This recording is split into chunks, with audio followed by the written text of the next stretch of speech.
kabrum brum, mga kabrum brum, di na tayo ng solidong katropa picks. Tignan nyo, napaka-pogi ng kanyang motor, oh. Napaka-angas, no?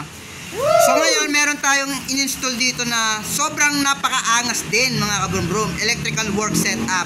So ito yung tinatawag na power up device, mga kabrum brum. So, yung power up device natin, hindi na kayo magsuswitch or switchless. Wala na tayong ikakabit na switch sa ating motor, mga kabrum-brum. So testingin natin, mga kabrum-brum, yung ating power up device. So ito, meron siyang mga naka-install na mga pailaw-ilaw kasi pogi yung motor niya sa umaga, dapat pogi sa gabi. So testingin natin yung kanyang super bright night mode. Boom! O, diba? Umiilaw, o.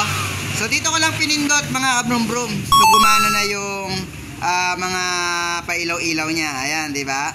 So dito tayo sa harap, tignan natin. Ayan, front light, and then dito sa gitna, kita nyo, oh, ayan, oh, meron siya, oh, and then dito sa likod, and then ito, nakita nyo yan, oh, ayan, diba? Talagang kompletos ricados yan, mga kabrum-brum. Wow! So dito sa power up device, mga kabrum-brum, wala na tayo nilagay na switch. So hindi na tayo naglagay na switch. So mapapagana nyo to kahit walang switch, mga kabrum-brum. Ngayon, testingin natin, meron ako nilagay dito, stock horn to pay a loud horn. So, stock horn muna tayo. Yan, stock horn. Ngayon, pag gusto niyang mag loud horn, pipindot lang siya dito, sa letter A. Yan. Ayan, di ba? Nagla-loud horn na siya.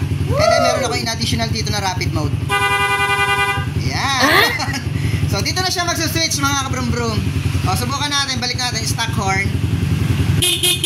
Yan, stock horn. And then pag nilong press niya dito, magra-rapid. Ngayon, pag gusto niya naman ng PIA loud horn, pindot siya sa letter A. Yan, pindutin niya yan.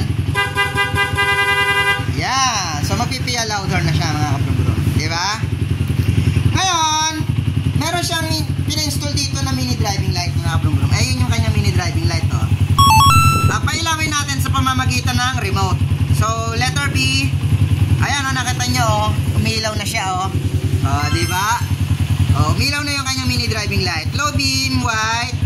And then yung high beam, white and yellow. Oh, diba? Nice. Ngayon, commonly, naglalagay na talaga ako ng passing mode. So, sa passing mode, ito lang. Sa mga Sniper 150 version 2, saka Sniper 155. So, kinokonek ko na dito yung passing. Ayan, ayan, nakita nyo, oh. Ayan, oh, nagpapassing siya, oh. Yan, di ba? Napapassing siya. And then, kapag siya nag-high beam switch, headlight lang ang gagana, yung pinaka-high beam. So, hindi konektado yung mini driving light. Okay? So, dito, merong mga katropa picks na mekaniko na ginagawa, nagbubutas dito ng para sa passing switch nila.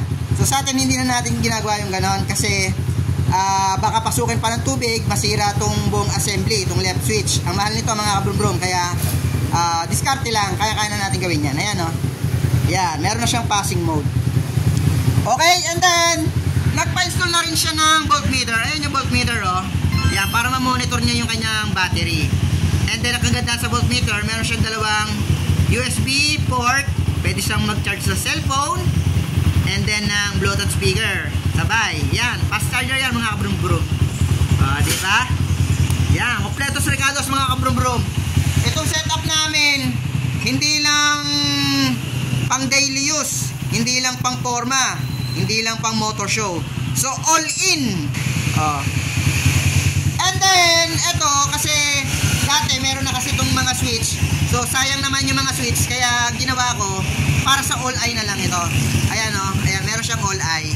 Oh, diba? Grabe ba? Stick. Wow. And then, nagpalagay na rin siya ng double contact. Ayan. Talaga para dagdag park light. Ayan, oh, diba? Napaka-stick. Okay? Ayan. Ngayon, ito, pinakakabuuan niya. Testingin natin. Pailawin natin para kitang-kita yung kapugian. Ayun! Oh, diba? Parang ngayon, yung may-ari, oh. Pogi-pogi, oh. Okay? So, ayun, mga kabrum-brum, yung mga interesado sa ating electrical work setup, power up device with remote. Ayan. Switchless na, mga kabrum-brum. Hindi na tayo mag-install ng mga switch sa motor. O, diba? Stick. So, ingat mga kabrum-brum. And then, takbong napakapogi lamang. Huwag kayo magsusuperman para iwas aksidente.